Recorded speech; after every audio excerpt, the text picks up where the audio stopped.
Hi, I'm Nora, and while my sister reveled in a $900 million 0-cent inheritance, I held our dying mother's hand, receiving only a worn flip phone. But when I activated it, it wasn't just a relic. It was a vault of secrets so potent they could shatter my sister's empire and expose those who silenced my mother.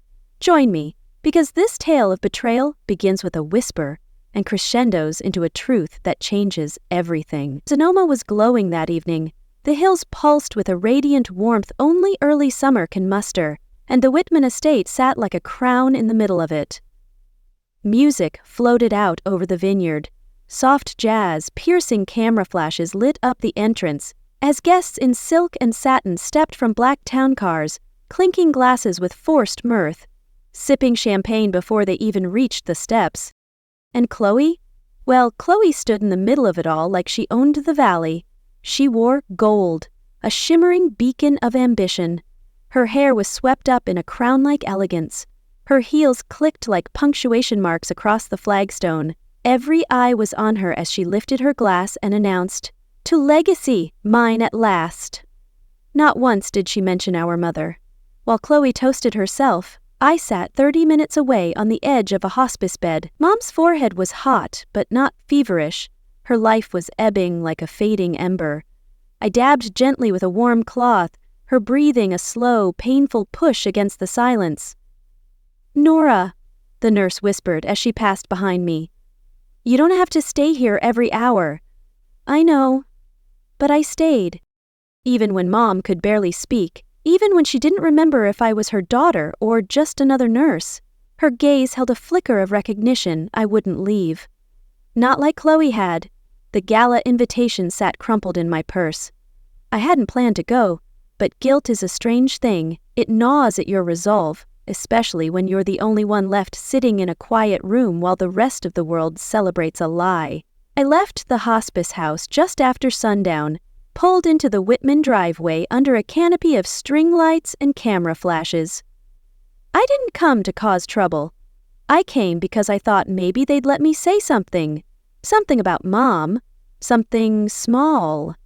But the moment Chloe saw me, her smile dropped like a curtain. "You shouldn't be here," she said, her lips barely parting. "Not tonight."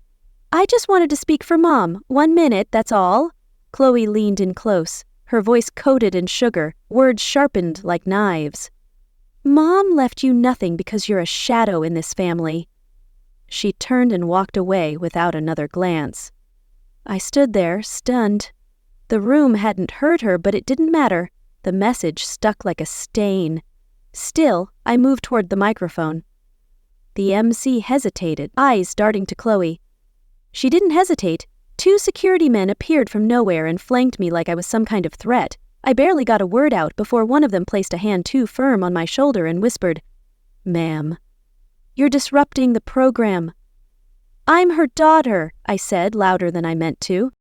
"Her daughter? Not in her will," Chloe said, without even looking back.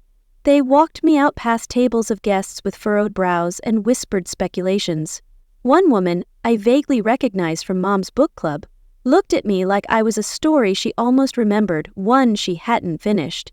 The air outside was colder than I expected. My breath hung like a fleeting protest.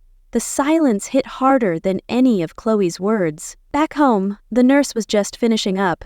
She slipped in and out," she said softly, nodding toward Mom's room. "Didn't ask for anyone but you. Oh, and she left this, told me to give it to you if anything changed." She handed me a plain white box about the size of a paperback. My name was written across the top, in Mom's shaky handwriting. Inside, a scratched-up flip phone, ancient-looking, a relic from a forgotten era. On top of it, a post-it note. She said, "It's for your eyes only." I almost laughed. After all that, after being erased from the will, from the party, from my mother's own legacy, I got a burner phone. I tossed it on the kitchen counter and went to check on Mom. She was asleep, peaceful, finally, a rest untouched by time. I stayed with her. Hours passed. Sometime after midnight, I wandered back into the kitchen and picked up the phone, driven by an unshakable urge. It was dead, of course. I found an old charger in Mom's desk drawer and plugged it in, then went to make tea. I didn't expect anything, but then a soft chime echoed across the kitchen. The screen blinked. A blue folder icon appeared with one label, "Only daughter." I froze, and then the screen lit again. One line of text appeared beneath the folder. "They've been scheming to erase you since childhood." The screen blinked again. "Only daughter." I tapped it with a shaky thumb, a reflex born of dread. The folder flickered, then paused. A small gray box popped up. "Enter password." My stomach tightened. I tried her birthday, then mine, then combinations, our home address, the hospice nurse's name, the date Dad passed. Nothing worked. I tried once more. Mom's old favorite, Rose. She cherished its resilient beauty. Still wrong. I sat back, the phone warming in my hand. Then a sound cracked through the speaker, sharp and jarring. I almost dropped it. It was her voice, faint, breathy, a desperate plea from her final days. "They forged my will, Nora. Don't let them bury your truth." And then silence. I pressed replay, but the message wouldn't come up again. Gone, just like her.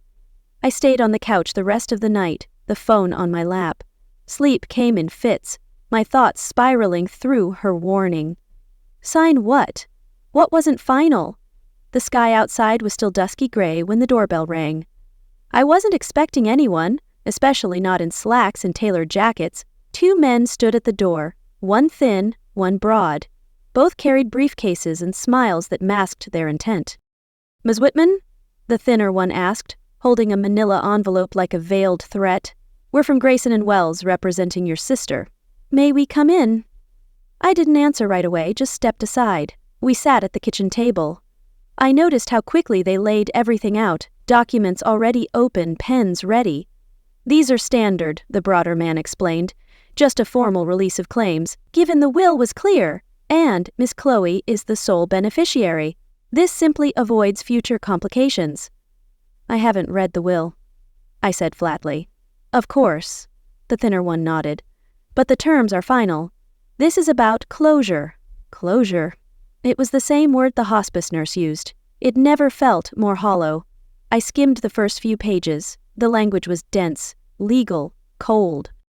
Then I paused at one line printed in small italics. "The revised estate plan dated June 12th is deemed void and unenforceable." "Revised?" I asked. "What revision?" The two exchanged a look that betrayed their unease. The thin man recovered first. "It's a minor oversight, irrelevant now." "That's not what I asked." The broader man cleared his throat. "Your mother wasn't in her right mind when she made that change anyway." I looked up sharply. "You said made that change, so she did revise it." He hesitated.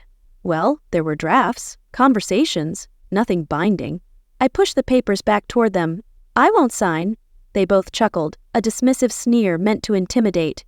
"You're making this harder than it needs to be," the thin one said, his tone laced with condescension. "You're out of your depth, Miss Whitman." "I didn't ask for a clean exit. I asked for the truth." Before they could speak again, I stood. "We're done." They left with clipped goodbyes and suppressed frustration, and I locked the door behind them. I didn't even sit down before my phone buzzed. Chloe. I let it ring once, twice, then I answered. Her voice was syrup, sweet and dangerous. "Nora, I heard the lawyers stopped by." "They did. You're meddling in a game you can't win. It's already messy. Then don't make it worse." She paused. "You've always been the quiet one. Stay that way. It suits you." "I'm not 13 anymore, Chloe." "No, but you're still not someone who knows when to walk away." I didn't respond. "You'll pay for this," she said softly. "There's nothing in that phone worth ruining the family over." And then she hung up. I stared at the screen. She knew. She knew what Mom left me. I went back to the couch and picked up the flip phone again, scrolled through every menu, folder, setting. That's when I saw it. A buried app, one I hadn't opened, looked like a game icon, but when I tapped it, another folder popped up.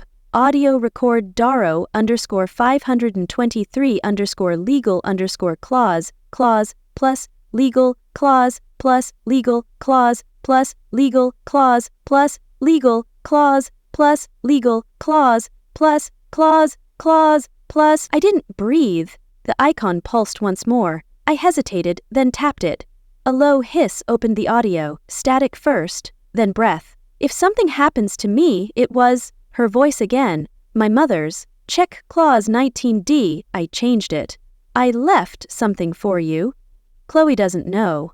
I gripped the phone tighter, my pulse quickening. That tone, it wasn't frail, it was deliberate, focused. She knew what she was saying. I knew it might never reach me otherwise. I played it again and again. Each time her words landed heavier. Clause 19D. What did it mean? I didn't sleep much that night.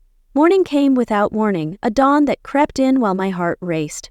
I poured myself a cup of coffee, let the silence hang, and opened the phone once more. A second pop-up appeared, now that the audio had played.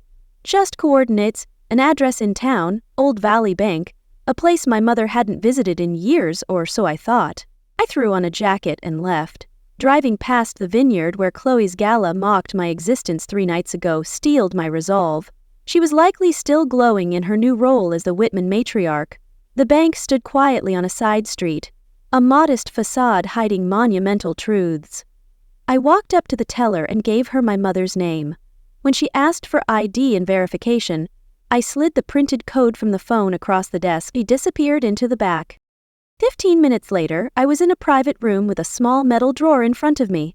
Inside was a flash drive, wrapped in a blue handkerchief that carried her essence.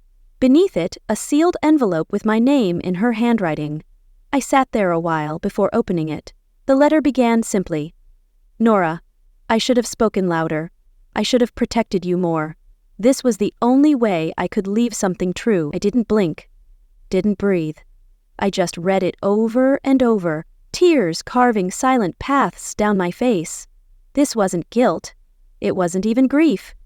It was the recognition I'd waited decades to feel. She saw my worth when no one else did. She had known all along. I opened the flash drive at home, plugging it into the old laptop I kept for scanning records. A folder blinked open immediately. Contracts, handwritten notes, a scanned copy of a legal will revised dated 1 month after the version Chloe presented at the gala. Clause 19D was highlighted.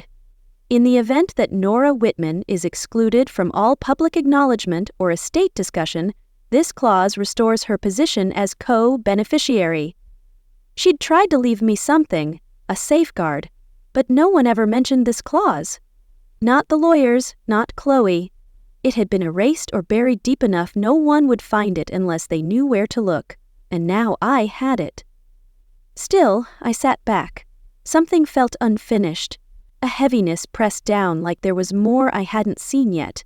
Sure enough, another file sat at the bottom of the flash drive. Diary week after gala, MP3. I clicked it.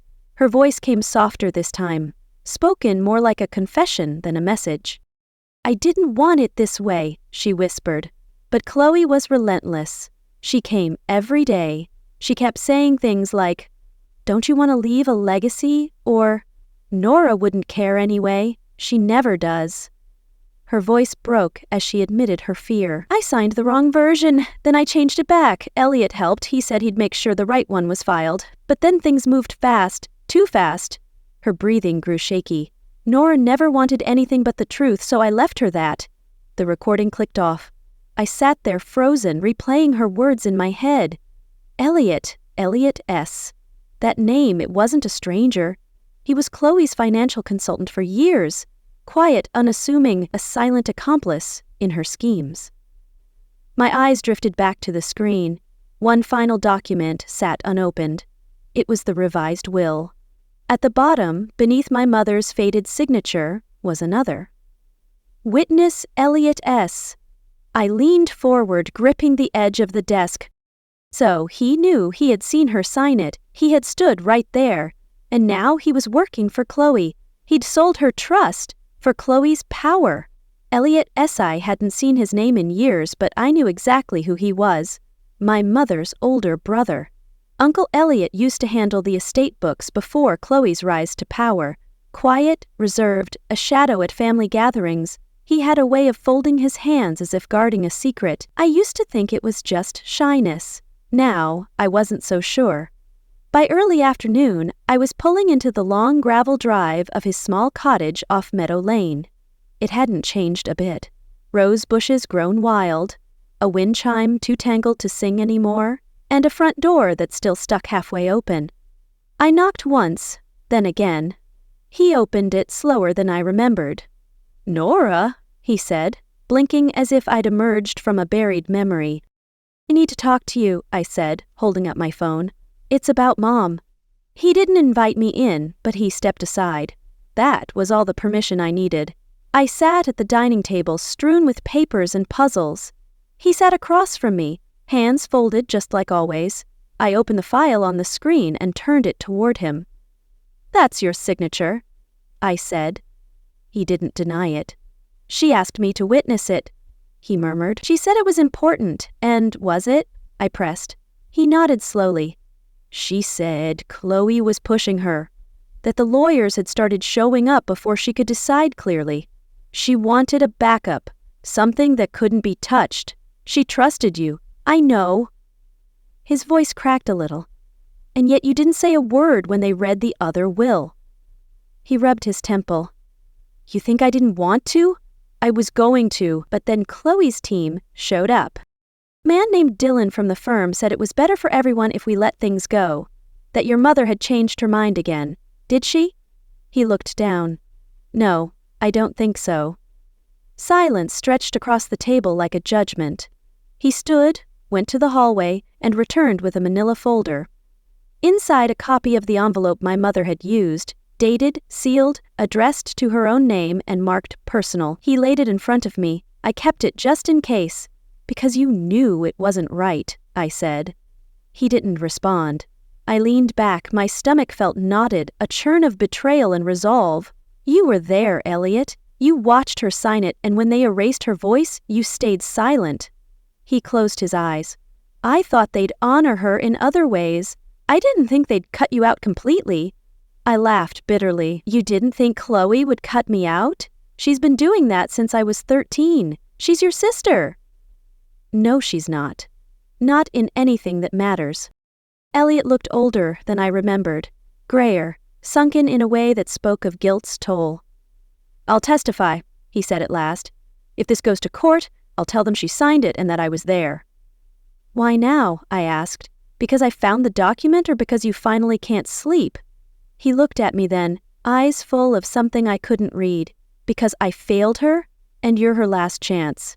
There wasn't forgiveness in my silence, but maybe something close to acknowledgement. As I stood to leave, he followed me to the door. "One condition," he said. "If this goes public, keep my name out of it. I don't need people digging. You don't want people to know you stayed quiet." He winced. "Just protect my family. My wife doesn't know any of this, and she's sick." I nodded once. "If you stand by what you just said, I'll protect what you care about." I left without another word. The wind outside was sharper now. It carried the weight of uncovered truths. Back home, I tossed my keys onto the side table and was halfway through unzipping my jacket when I noticed the envelope on the floor. It had been slid under the door. No stamp, no return address. I opened it. Inside was a single page. "Cease and desist. You are hereby instructed to refrain from all defamatory inquiries or insinuations concerning the estate of Margaret Whitman or the financial inheritance of Chloe Whitman." It was signed by Chloe's attorneys, the same ones who had stood smiling behind her at the gala, raising glasses, as if they hadn't orchestrated a theft. So that's how she wanted to play it. I folded the letter, placed it on the counter beside the sink, and poured myself a glass of water. I didn't drink it. I just stood there staring into the glass where her truth awaited my courage. The envelope was plain. No return address. Just my name typed neatly in the center, as if to erase my defiance. But as soon as I slid the paper out and read the words "cease and desist," my throat tightened. It wasn't just a warning. It was a message that said, "We'll destroy you if you don't stop." I reread it twice, standing in the entryway with my resolve hardening. Each line was legalese, laced with veiled threats, accusations of defamation, unsubstantiated inquiries, a stark warning that Chloe had the best lawyers in Sonoma County, maybe in the whole damn state. I moved to the kitchen and laid the paper on the counter next to the sink. My tea from that morning had gone cold. I poured it out without thinking, her voice louder than their threats. Was I going too far? Had I spun a story in my head that wasn't really there? I thought of Elliot, of how he looked when he handed me that envelope, a man haunted by his own silence. But now I wondered if I'd dragged him into something that would swallow us both. That night I barely slept. I kept seeing my mother's face in that hospital bed, not in pain, but in absence, her spirit drained by their deceit. And I'd stayed beside her, held her hand, whispered hopes she couldn't answer. I thought presence meant something, but maybe I was wrong. At dawn, my phone buzzed with a text. "Chloe, you're breaking a family that never wanted you. You think this will bring her back?" I didn't respond. I deleted the message, then the entire thread. Then, before I could talk myself out of it, I deleted the app I'd used to pull the files from Mom's phone. Just like that, gone. The phone sat on the coffee table, dark and lifeless. I stared at it for 12 full minutes before reaching for it, then stopped short. My hand hovered. I stood up instead. By mid-morning, I was digging through drawers, pulling out an old storage bin and tossing everything into it. Flash drives, notes, printouts, even Mom's flip phone. If I kept pushing this, Chloe would bury me legally. Emotionally, she already had. I stayed. I whispered aloud, her voice urging me to fight. That should have mattered. My fingers trembled as I reached for the lid to the box. I was ready to close it, ready to let the whole damn thing go. Then the phone screen blinked. It was off. I'd powered it down myself. And yet now it pulsed, as if her spirit demanded justice. I lifted it, staring. The screen flickered once more. Backup folder detected, a single file loaded in. Final mom voice, Avi. I hesitated, then tapped play. Her voice came through, raspy but unmistakably her. "Nora, if you've come this far, I need you to know. They made me sign it while I was medicated. I wasn't in my right mind. They said it was easier that way." I felt the breath leave my body. Her words were a lifeline through their lies. Then she went on, slower. "I never wanted it to end this way, not with lawyers, not with Chloe smiling like she'd won something. I tried, God knows I tried to make things fair, but I was tired and they knew it." Silence. Then her voice cracked one last time. "If anyone can carry truth quietly, it's you." That was it. The recording stopped. The screen went black again. But I stayed still, not crying, not shaking, just sitting. Because it was all finally painfully clear. She'd seen it happening. She hadn't fought loud. She'd fought in whispers, in hidden folders and handwritten letters. It wasn't cowardice. It was desperation, and she trusted me to finish it. I set the phone back down carefully. Then I reopened the backup folder, downloaded every file, and before I could lose my nerve, I opened a blank email, typed in Elliot's address, attached 3 audio files, and wrote just one sentence in the body of the message. "Her silence ends with me. Her truth speaks now." I didn't sleep that night. I didn't even lie down. Instead, I watched the sun climb slowly across the living room wall, each ray a step toward justice, as the message sat there in my sent folder, untouched. No reply? Not yet. By 8:00 a.m., I had called the little French place in town, my mother's favorite, a haven of her memory. I made a reservation for 2. Quiet corner table, please, not near the windows. By 8:15, I'd sent Chloe a message. "Nora, dinner tonight, just you and me. No lawyers, no drama, just sisters." She didn't reply right away, but by noon, 3 dots danced on my screen, then vanished, then reappeared. "Chloe, 7:00, you're treading on thin ice." I could almost hear her tone, clipped, poised, a facade of control. But I wasn't looking for her favor. I was looking for something else entirely. That evening, I arrived early. The hostess knew my name, smiled softly as she led me to the back table near the fireplace. I asked for a pot of chamomile tea. It was the same spot Mom always chose when she came in alone. When Chloe walked in 15 minutes later, heads turned, drawn to her calculated allure.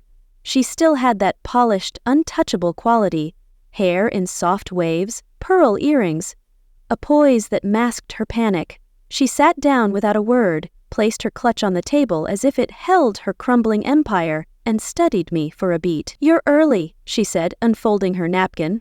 "I'd been ready," I said, keeping my voice even. We ordered. She chose salmon. I went with soup and salad. We barely spoke through appetizers. The wine arrived. She drank. I didn't.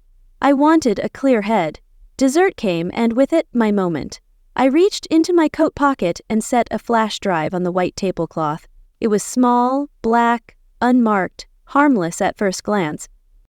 But she froze the second it landed. "That's what Mom left me," I said, her voice, her words.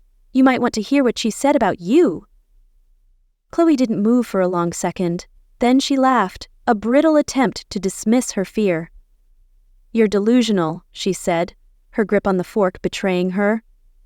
"No," I said calmly.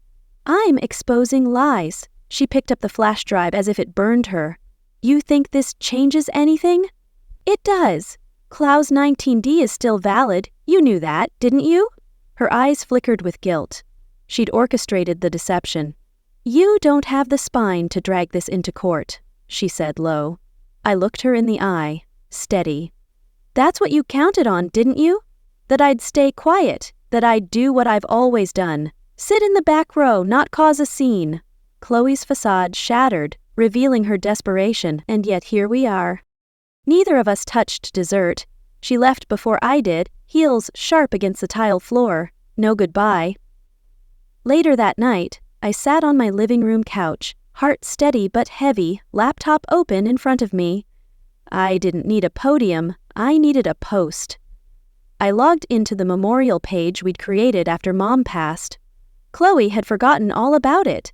I was sure it had only a few photos, a few tributes, a quiet shrine to her memory. I clicked New Post Title. Her truth lives on. Body, the truth is never loud, but it's permanent. I added a single link to an anonymous drive with redacted files, audio files, signatures, legal memos. Not all of them, just enough. I hit post. Then I shut the laptop and stared at the wall until morning. The call came at 6:45 a.m., no caller ID, but I knew the voice before she even said hello. "You've ignited a fire you can't extinguish," Chloe said. "Don't think you'll like what happens next." The line went dead, but her words stayed. I stood in my kitchen, phone still pressed to my ear as her threat fueled my resolve. Outside, birds were waking. Inside, something else was anger, maybe. A righteous fury. I didn't check my emails until after I'd made coffee. It was still early, too early. But the first thing I saw wasn't an ad or a coupon. It was a forwarded message from HR with the subject line, "Urgent concern regarding online activity." Beneath it, a short sentence from my supervisor. "Let's meet at 10 privately." I scrolled down. Someone had sent a collection of screenshots to my workplace. Old ones. Things from years back. Notes from a conflict I had with a team member. Long resolved, complaints taken out of context, comments twisted.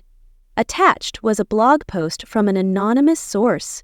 Nora Whitman, the forgotten sister with a dangerous imagination. I almost laughed, almost. But the photos they'd used weren't stock. They were real. One of them was from my mother's funeral, my eyes swollen from crying. I wore no makeup. The caption read, "Unstable, sources say yes." By 9:45, I was sitting in my manager's office. She looked uncomfortable. Her unease mirrored my own battles. "Nora," she started, clasping her hands. "We've received a few communications, unverified but concerning." I let her speak.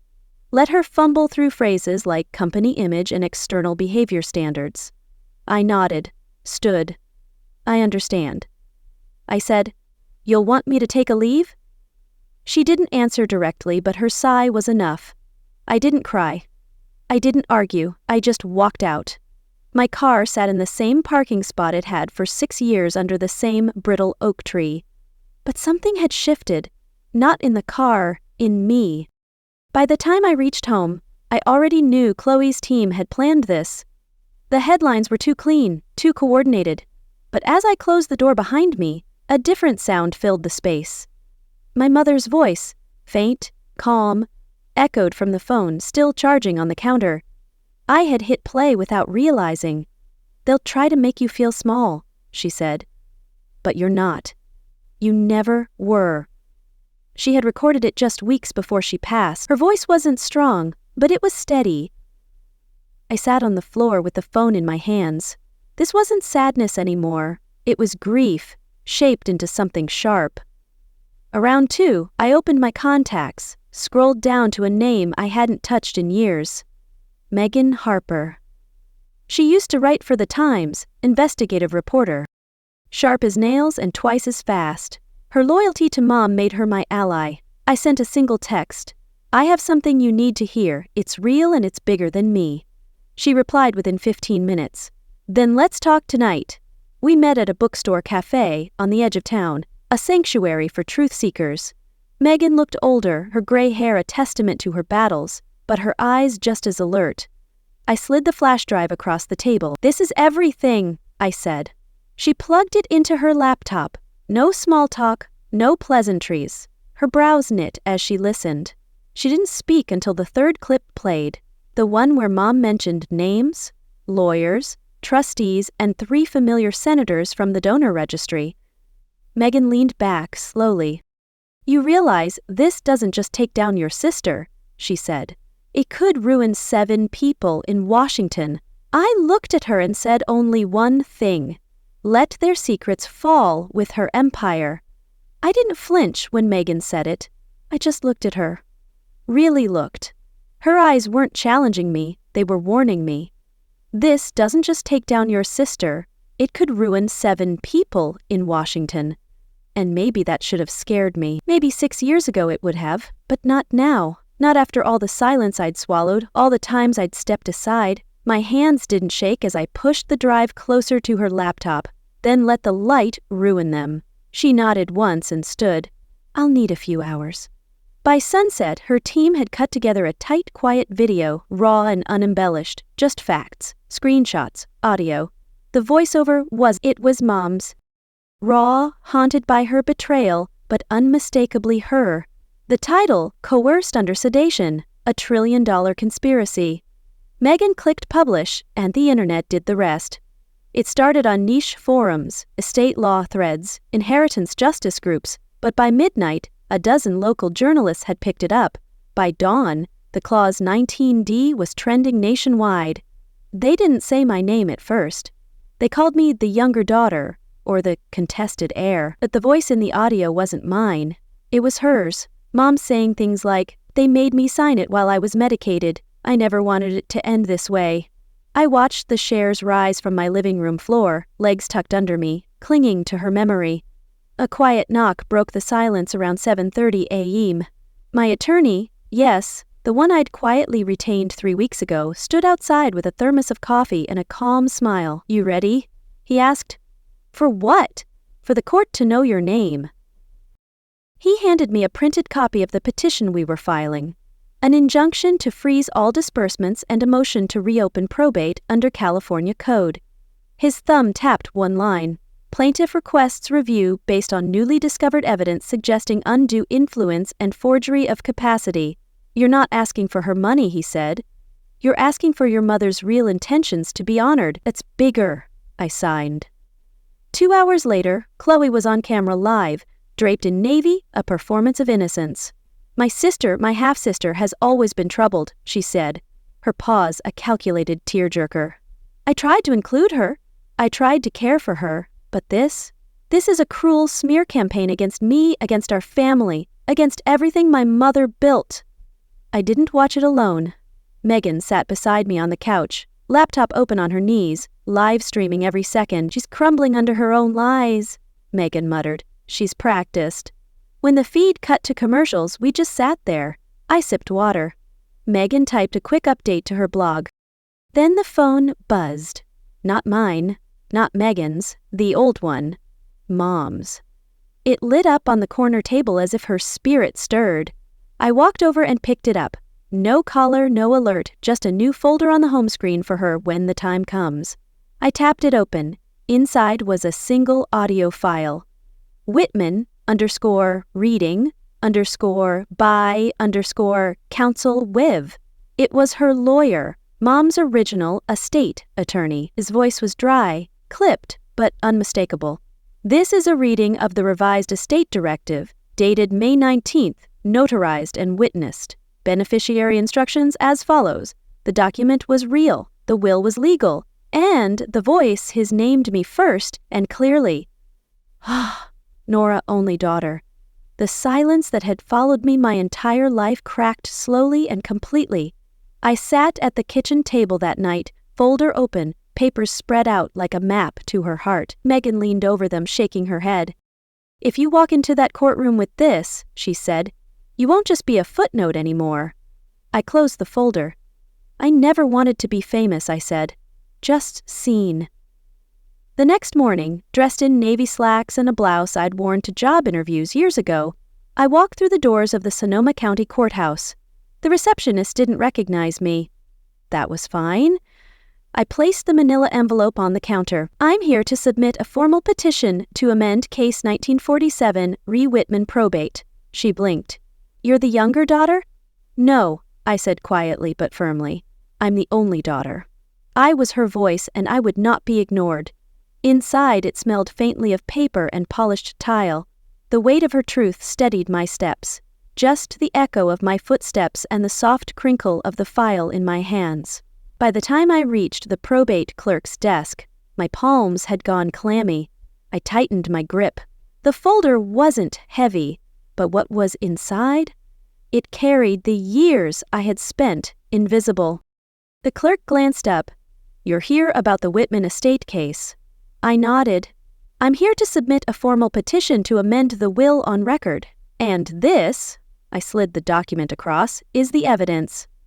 She opened it without ceremony. A moment later, the judge's assistant emerged and called my name. Inside the hearing room, I was asked to sit.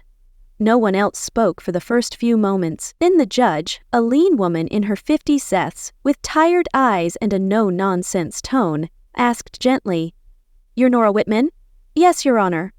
You have audio? I nodded and handed over the phone, which now felt like a relic. It had carried pain and then proof. Now it was delivering justice. The judge pressed play. The room filled with my mother's voice. I was coerced. My daughters must know the truth. My final will is in the vault. I never revoked it. There was no mistaking her tone. Calm, tired, but lucid. The silence that followed was absolute. The judge looked up. And this will... It's notarized. Yes. And witnessed. The witness is willing to appear. She nodded once. Then I'm ordering a full review under California Probate Code. The stay on disbursements remains effective. My knees nearly buckled when I stood to leave. Outside, I didn't go straight home. I sat in the car, engine off, staring at the courthouse steps. The story broke before I could even check my phone. A firestorm of truth erupted online. New evidence emerges in trillion-dollar estate battle. Final will of Margaret Whitman may have been overlooked. By the time I got back to my apartment, Chloe had pulled out of her planned media interview. Her publicist issued a vague no comment and quit later that evening. I refused all requests. I wasn't interested in becoming a public figure. I didn't need a spotlight. I'd lived too long in someone else's shadow to chase one now. Then came the message. Just 2 words. Come alone. There was no signature, but I knew who it was from.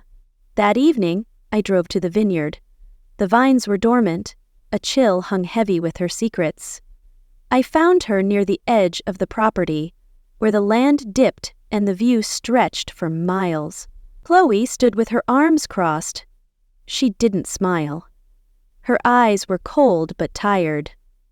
So, she said, you think you've rewritten her story? I didn't scream, I said.